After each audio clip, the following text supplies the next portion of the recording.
Welcome to Reclaiming the Workplace, the podcast for leaders who are done managing around dysfunction and ready to lead with authenticity, courage, and soul. I'm Coach Nikki Cates, your host and leadership strategist, creator of the Unmasked Framework.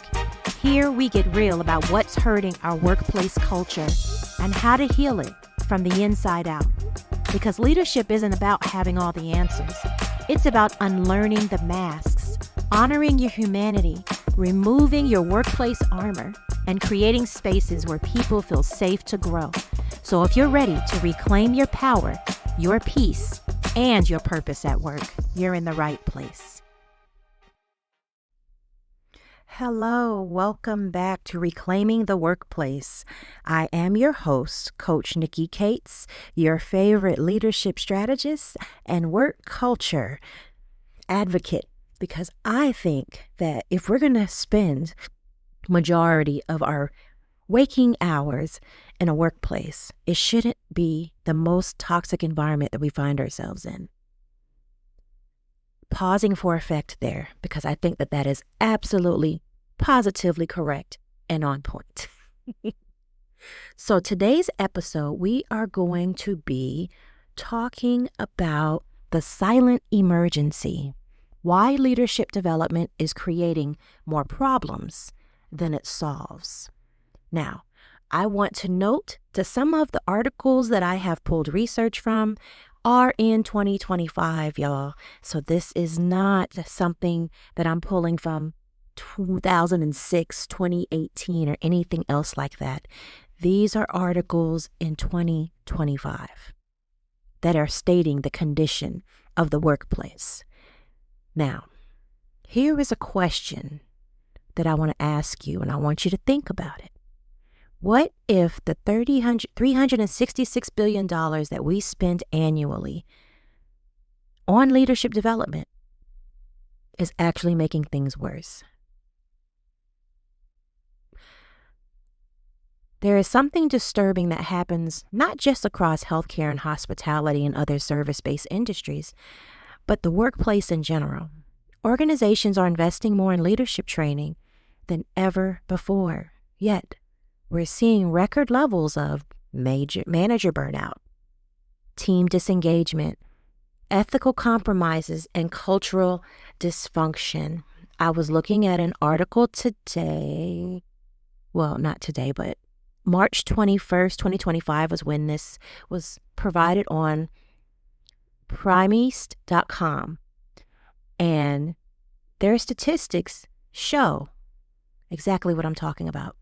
The latest research shows that only 23% of employees worldwide are engaged at work, while 62% are disengaged, simply going through the motions, and most likely silent quitting, a term that since COVID, and more so even in the last couple of years, we've been hearing more and more.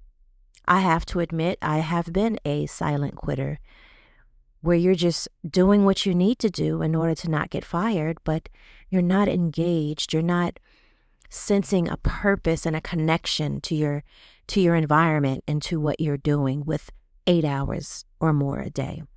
And that's something that we need to talk about. If we have leadership and they are obtaining multiple certifications in the past year, I feel like they're still all struggling with the same problem if people are still silent quitting and disengaged from their reason for receiving their paycheck. It is a very big possibility that their teams were more disconnected now than they were before, because techniques cannot replace human interaction, genuine human interaction. So what if the way we approach leadership development is fundamentally flawed?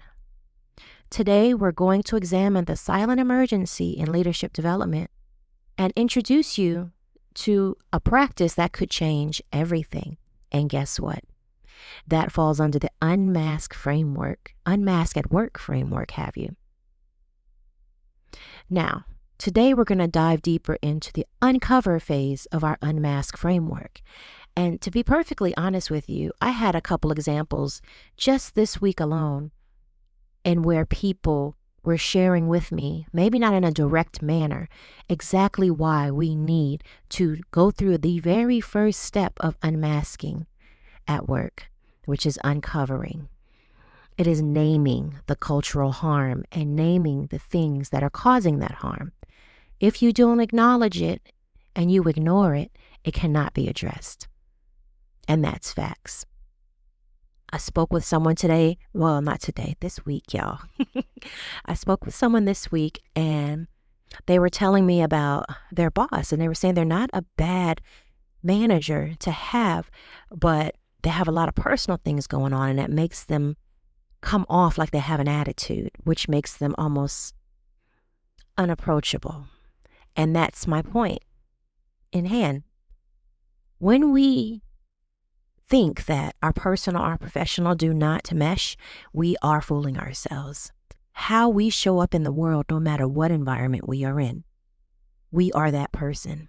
The key is to know that. But a lot of us are not self-aware, and we do not realize, and we fool ourselves into thinking that we are appropriately masked and armored up when we enter a professional environment to where others do not know or see our mess. And the truth is that something is seeping out from behind that mask. The smell is seeping out from under your armor. People are still getting a whiff of who you actually are, even if you have on the front of the smile and the front. So I want to remind you, they do overlap, no matter how hard you try. Who you are is who you are, no matter what room you step into. And that's powerful, and it can also be detrimental if you are unwilling to acknowledge this and do the work. I used to believe that good leadership was about having the right techniques as well. You have to read the right books, attend the right seminars, apply the right frameworks, just like for wealth building, right? A lot of us, I'm not alone, the core book that truly piqued my interest into wealth building was Rich Dad, Poor Dad. However, ask me, or the average person that also says that that book was life-changing for them, if they are in fact building wealth to this day. I guarantee you the answer is no. The majority of us are not, because we weren't willing to actually do the work. Okay? And it's the same thing when it comes to leading people. For years, I collected leadership strategies like other people collect, stamps.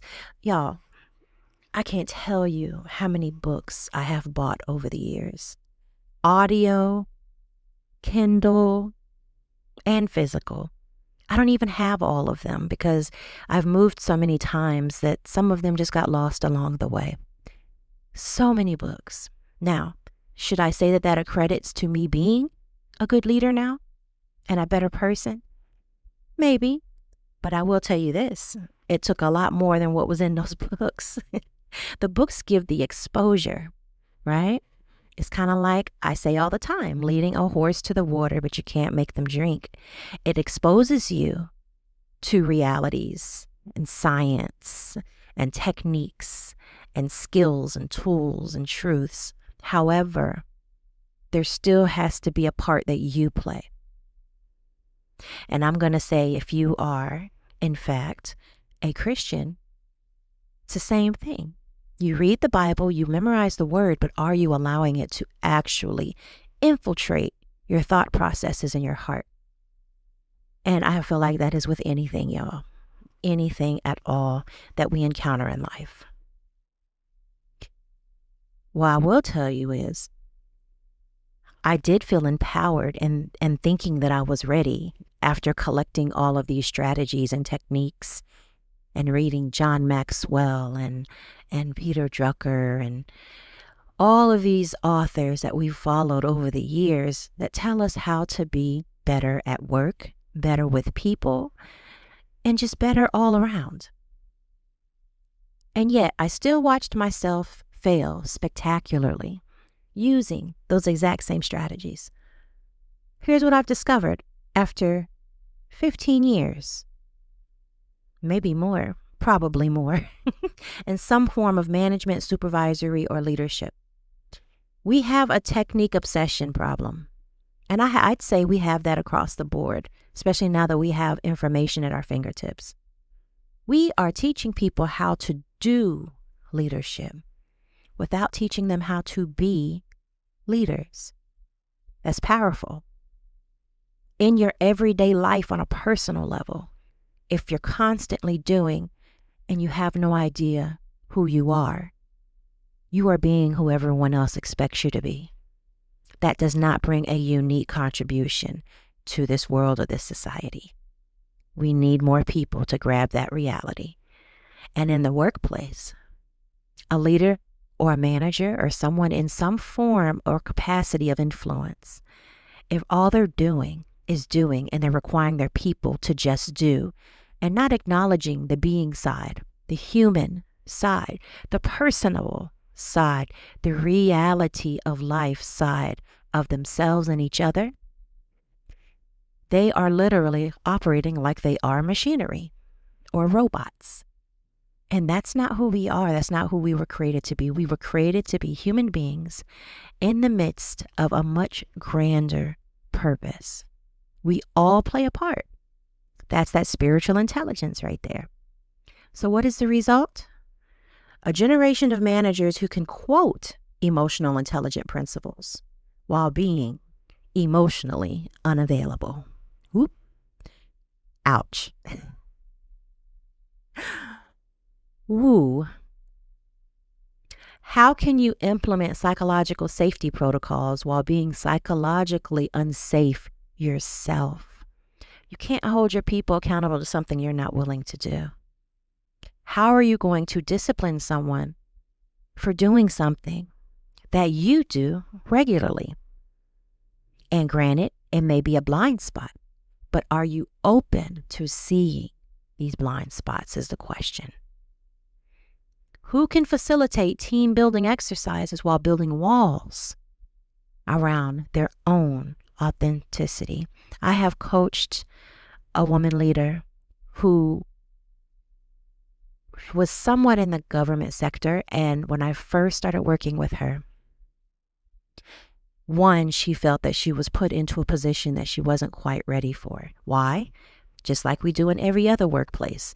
We promote people based off of their ability to do, but we don't help them to connect with who they can be, right? This particular person was struggling with that. She was also struggling with being empathetic with her employees and presenting herself as more of a human being because there was a fear of not being taken seriously if so. And unfortunately, as women, we do have to be concerned with this. It's a fact. We genuinely do, because we are held to a different standard, unfortunately, in this patriarch world. However, after coaching her through a process of understanding who she is outside of all of that, it became easier for her to embrace this concept of, one, allowing others to also be themselves, as well as showing up as herself. That way, there is a human also in the midst of the machine getting things done. I hope that's making sense to somebody. So let's talk about why this is happening, what it's costing us, and how the uncovering work can transform not just your leadership, but your entire relationship with power, authority, and influence. Let's talk about the technique trap and why training creates more problems. Forbes online released an article June of 2025 titled "Leadership Development is Broken Because We're Asking the Wrong People If It's Working." And ultimately, what they are saying is that a multi-billion-dollar global leadership development industry has a dirty secret. Most leadership development programs are evaluated by the very people who design and deliver them, not by the employees who are supposed to benefit from them. You're talking to the wrong people. I believe it was further down in the article, they talk about how it's like asking chefs to rate their own cooking while ignoring the diners who actually have to eat the meal. It's like a comedian laughing at their own jokes and thinking they're great. Y'all, think about it. That's so very true. And you know what the other reality is statistically? On average, between 60 and 90% of healthcare and hospitality organizations currently spend the money and time in leadership development. And 60% at least are prioritizing or increasing investment in healthy workplace culture. And yet, the average American employee still feels undervalued, underrecognized, and insufficiently heard, as reflected in low engagement rates and high levels of reported indifference or active disengagement. So I would beg to you, for real organizational transformation, investments must translate into authentic listening, direct recognition, and equitable inclusion, areas where many organizations still fall short, even the ones that are ignoring the DEIA banning and still pursuing initiatives for equity and inclusion. If that be the case, what in the world are we going to do? Keep making people miserable? So let's start with a reality check. When was the last time you saw a leadership development program that asked participants to examine their relationship with power or their family patterns around authority or their spiritual alignment to their role? And anytime you say spiritual, people automatically assume you are speaking of religion. So let me just say this again. When we are speaking of spiritual intelligence, we are not speaking of a specific religion. We are speaking to this concept of potentially a higher power, and not just that. We're speaking to a humanity that is all part of each other, one huge puzzle that we're all pieces of.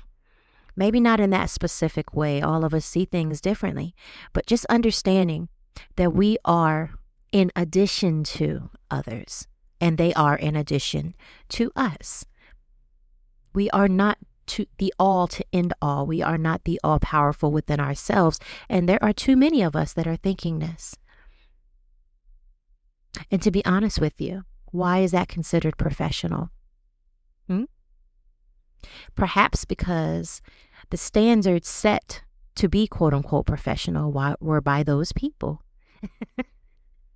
Very, very true. So instead, we get communication techniques, conflict resolution strategies, performance management frameworks, and team building exercises. All very valuable, y'all. All insufficient. Why? We have to begin to accept, in no matter what transformation, change, or health or functioning that we want to see in whatever area of our lives, that our mindset and the quality of our soul affects everything. And then we need the proper skill sets and toolkits, okay? We love to skip that first part, and that's what Uncover is about.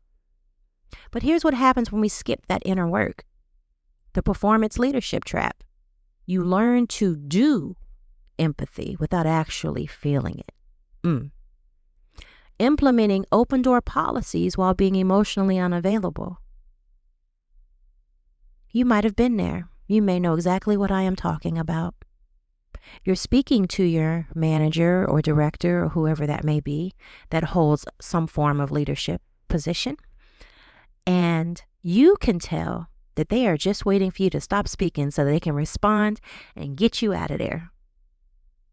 They're giving you answers instead of giving you genuine human connection. You facilitate vulnerability exercise while wearing armor yourself. And that's it right there. I was actually at an expo last night, and I was speaking to someone about this, and they do not work in a service-based industry. They are in a corporate environment. And when I mentioned workplace armor, immediately he agreed with me. Listen, it doesn't matter where you are professionally. Even as an entrepreneur, how many of those people that I spoke with at this event were actually still wearing their workplace armor? Probably majority, y'all. Probably majority. So let's call this technique without transformation, because that's what we've been doing. And we've been doing that in so many other areas of our lives, but we're going to stay focused on workplace right now. Technique without transformation creates leaders who feel they're constantly performing a role that just doesn't fit. But why? We'll talk about it. The next one I want to talk about is spiritual disconnect, especially in healthcare and hospitality.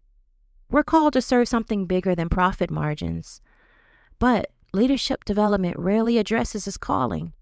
Instead, we learn to manage metrics without managing meaning.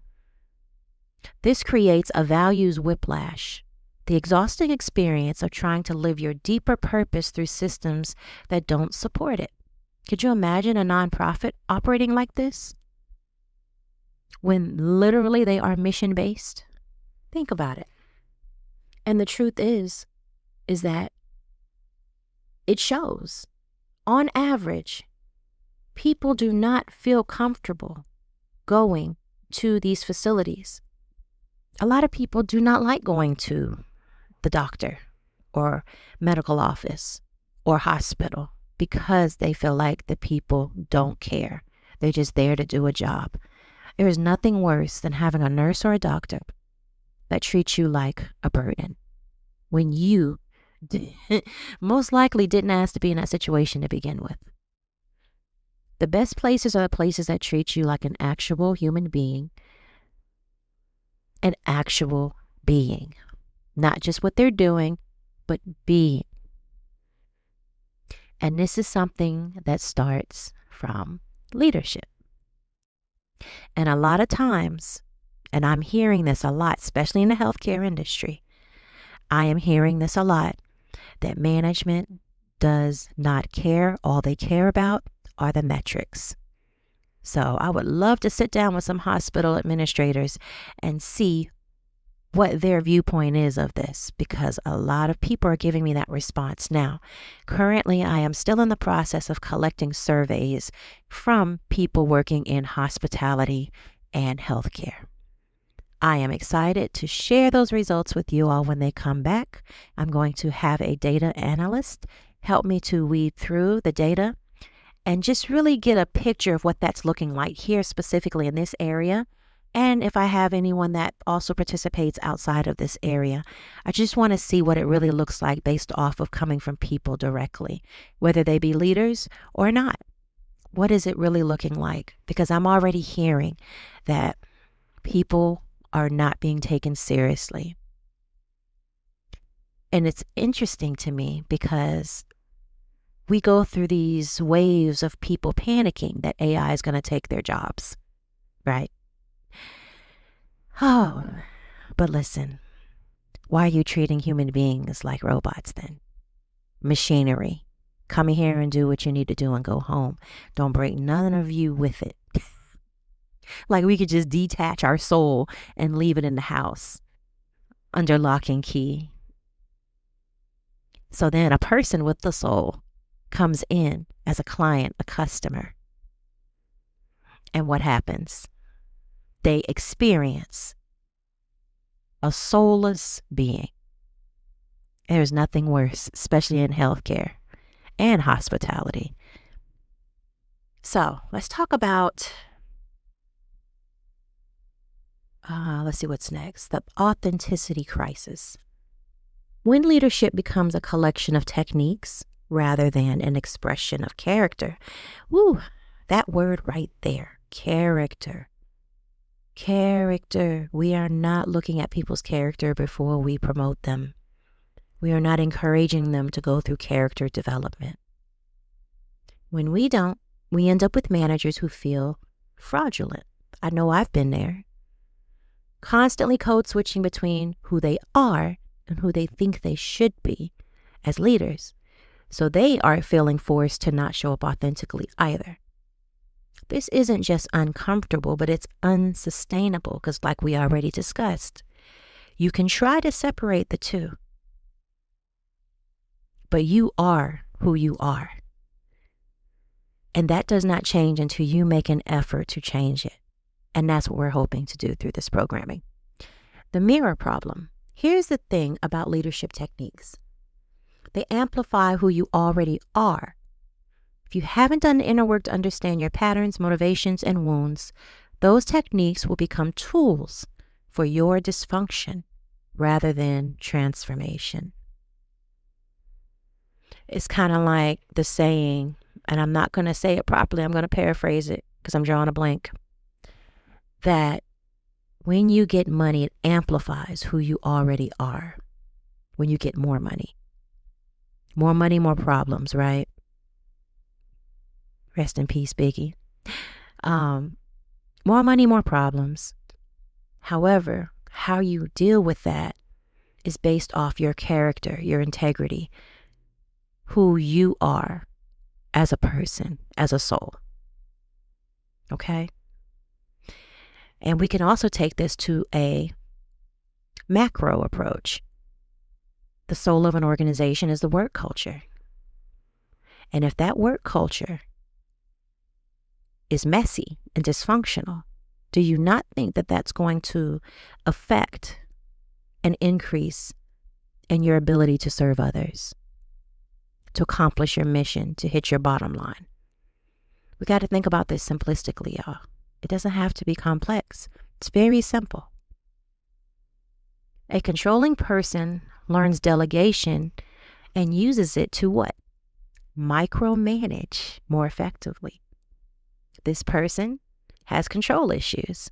They probably have some self-esteem issues, or maybe they don't have control in other aspects of life, so they feel like this is the place to wield that control. And that affects your work culture and the people that are affected as well around them. An approval-seeking person learns feedback and uses it to manipulate their team's opinion of them. I've seen that done before. A conflict-avoidant person learns difficult conversations and uses that to stay surface level while avoiding real issues because they don't want to deal with conflict. Same techniques, different results because their foundation was different. And that's the issue there, y'all. We all go into our workplaces bringing a different foundation. And all of those have to come together and pursue the same goals. That's what leaders have to recognize. So then I would say the question nobody is really asking is, traditional leadership development, it focuses on what to do and how to do it, but the uncover work asks the questions that really matter, the questions that nobody is asking. Who am I when I am not performing leadership? Where do my leadership patterns come from? Why do I want to lead, really? Is it just for more money? Is it for title, position, prestige? Is it for a company car? What is it for? Better hours? You need to know, and you need to stand 10 toes down for what that is and understand it and understand yourself so that you can show up authentically. When do I feel most aligned in my leadership role? Is it in client-customer interactions? Is it back office things? Is it the camaraderie amongst your coworkers and your colleagues? And what is my leadership costing me spiritually and emotionally? Is it? Is it costing you?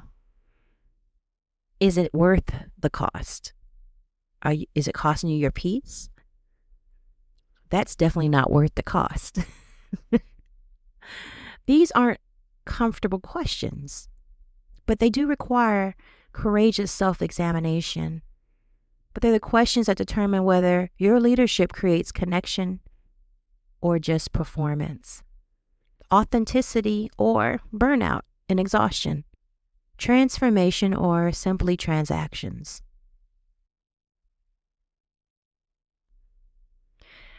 Ooh, we are already at 30 minutes, so I'm going to have to move a little bit swifter through my notes here. Let's talk about the hidden curriculum and what's actually being taught. And then we're going to talk about Uncover specifically.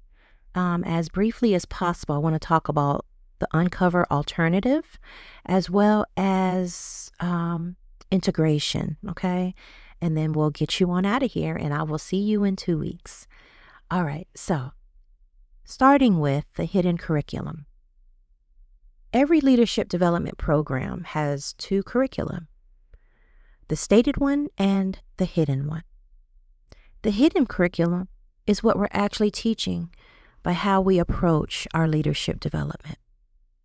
So let's talk about it. What would be hidden lesson number 1? I would say humanity is unprofessional. Exactly.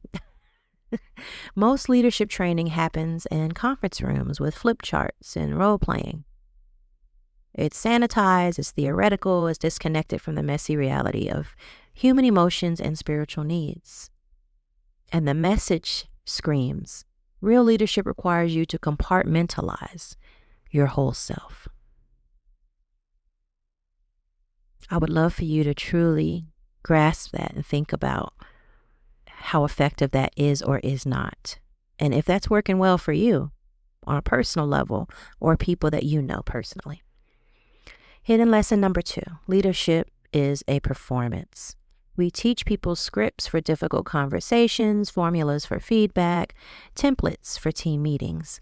Everything becomes a technique to execute, a transaction to take place rather than a relationship to nurture. And that creates a disconnect because we are humans and we crave connection, even if we pretend we do not. So what is the message? Authentic leadership means following the right protocol. Hidden lesson number 3. Inner work isn't work.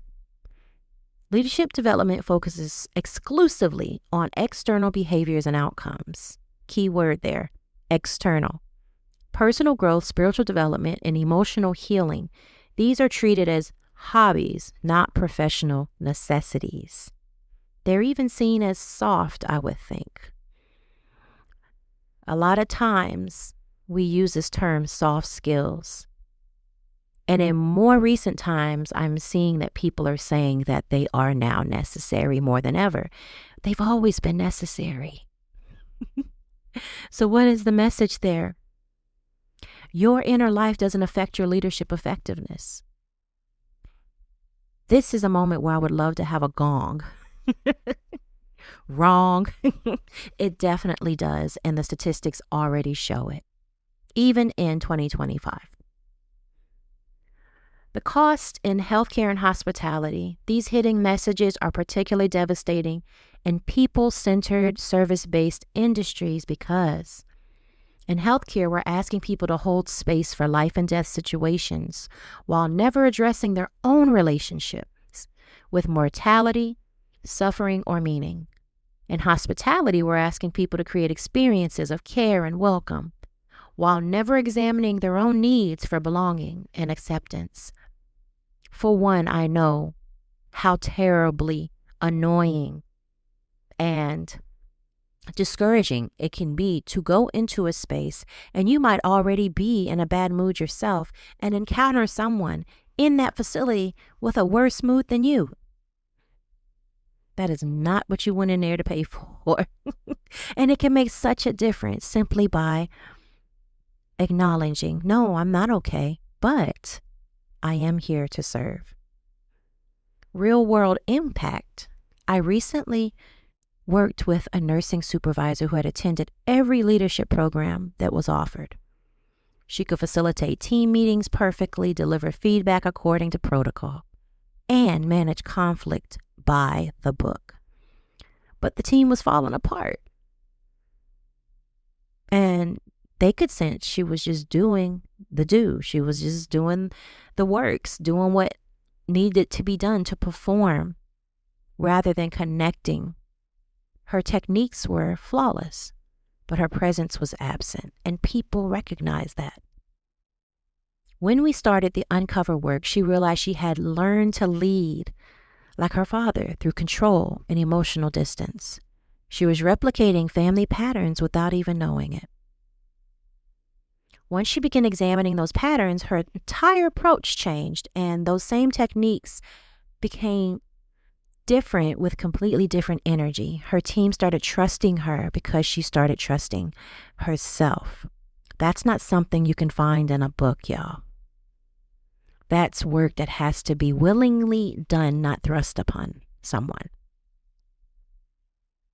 So, real quick, here's an exercise to be done with a leader.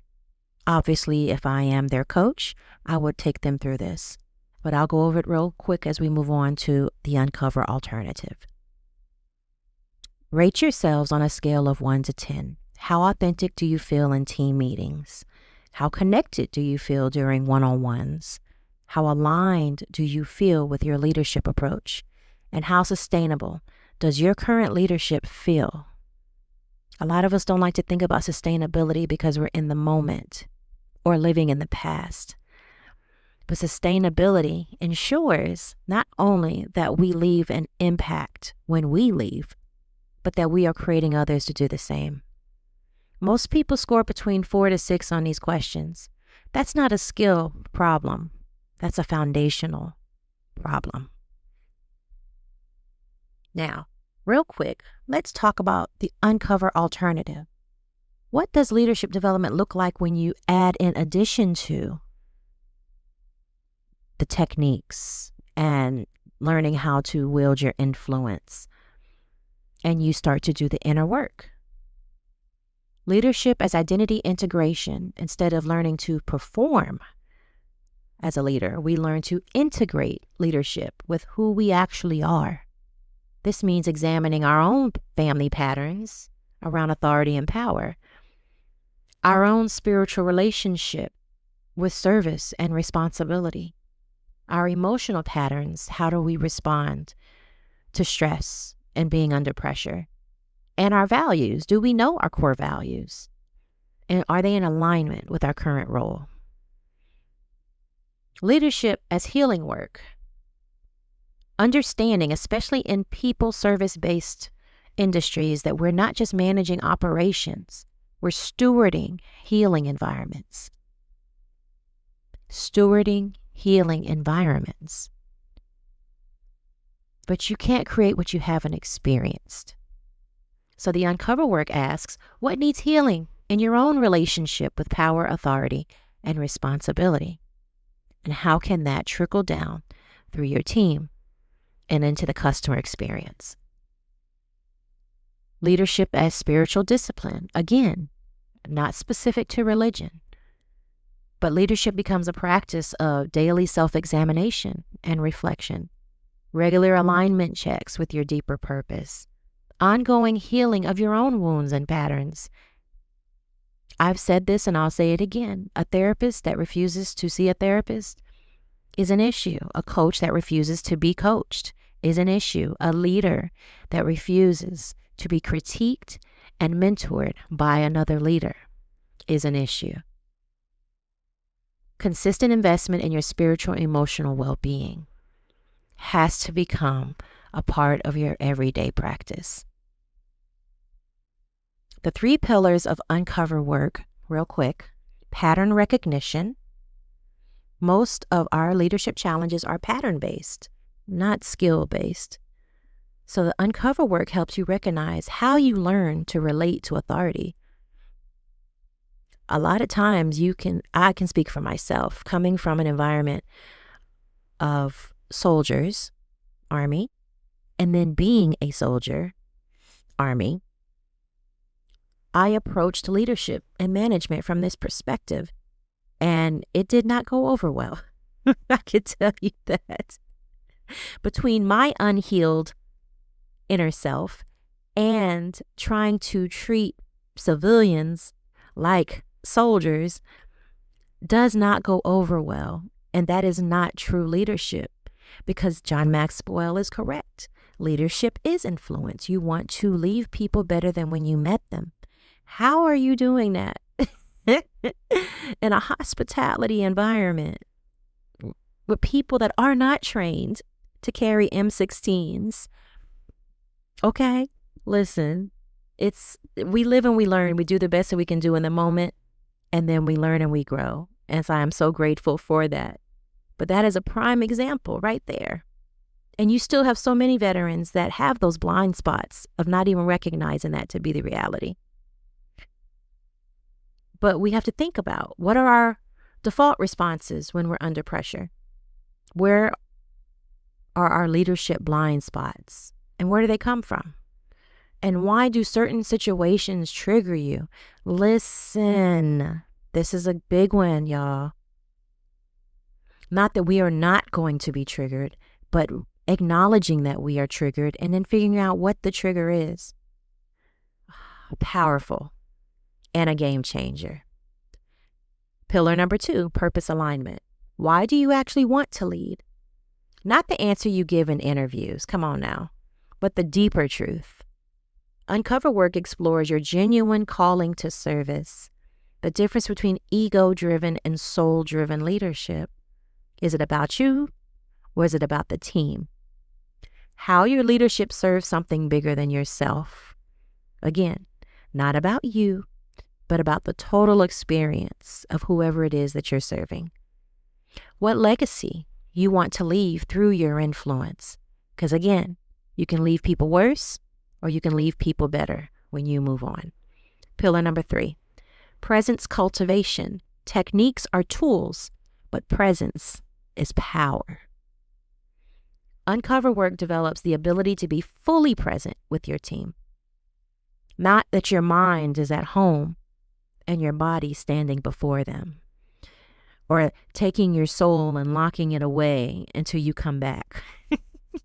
It sounds foolish, but we genuinely approach our days this way. Emotional regulation under pressure. Spiritual grounding that sustains you through difficulty. Authentic connection that transcends professional roles.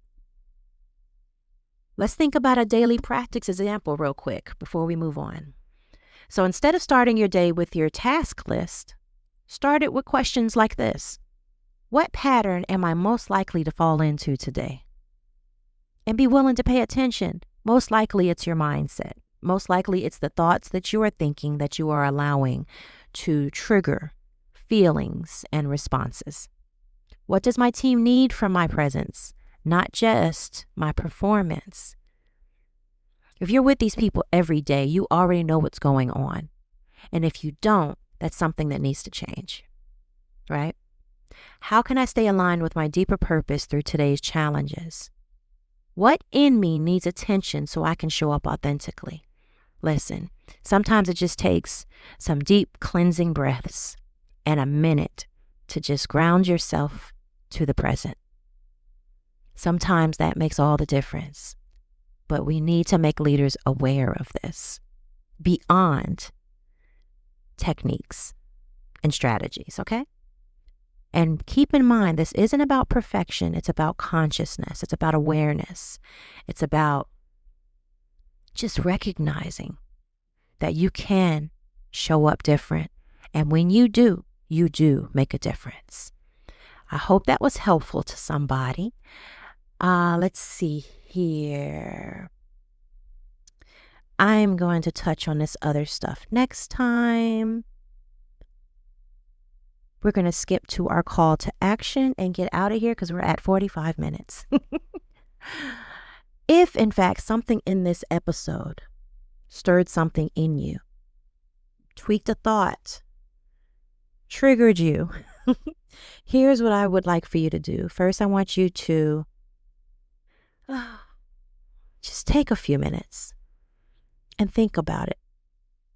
Allow yourself to breathe through it and see if you can get to the root of it, because a lot of times we are accustomed to trying to deal with things surface level, and that is always, always going to bite us later. If you are tired of performing leadership, instead of embodying it, have a conversation. If you need help with that, bring somebody like me in. I am happy to do so. I am working on curriculum. That's why I'm doing my survey right now. I'm working with an amazing entrepreneur to help me to turn this data and this concept, this framework into curriculum so that I don't have to come in. I can just allow you all to apply this to what you're already doing.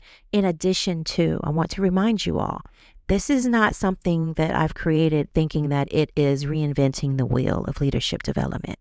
No. This is in addition to, because we still need the techniques. We need the strategies. We need the skills. We need the influence. We need the tools. This is in addition to, okay? And then also, I ask you that you will share this episode with at least one leader who's brilliant but burning out. The one who has all the credentials but feels disconnected from their own leadership and even from their self. The one who's ready to stop performing and start being. I am actually going to start doing webinars and seminars on breaking up with burnout for women in leadership. At the expo yesterday, several men asked me why I am not talking to men. And I think it's because I specialize and am called to women, but that is something that I will be considering. Now, obviously, if I'm going into an organization, I'm speaking to whoever is present, no matter race, gender, ethnicity, okay? But I am creating a program specific for breaking up with burnout and unmasking stress. Okay, stay tuned. That's going to be getting released in the next couple of weeks. And I will be starting a group coaching program specific to this in September. All right. And that will be something that I can offer to women leaders that are struggling. Okay, because most of us are. And burnout is not uncommon. It is very common, along with toxic workplaces. Thank you so much for joining me today. I will see you in a couple of weeks. I hope that you are connected on LinkedIn. That is where I am posting articles as well as providing other content and information. Thank you so much for your support. Thank you for listening, and I will talk to you in a couple of weeks. Please let me know if you have any questions, and if you want to reach out to me to get connected or to schedule a discovery call, you can go to my link tree at linktr.ee/Coach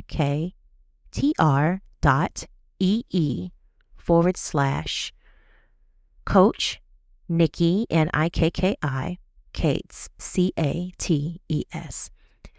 Go ahead on there. You can access everything that has to do with me, including scheduling for us to have a conversation. I am offering speaking engagements, workshop facilitation, and soon to come, the Breakup with Burnout programming for women leaders, as well as the curriculum for Unmask at Work framework.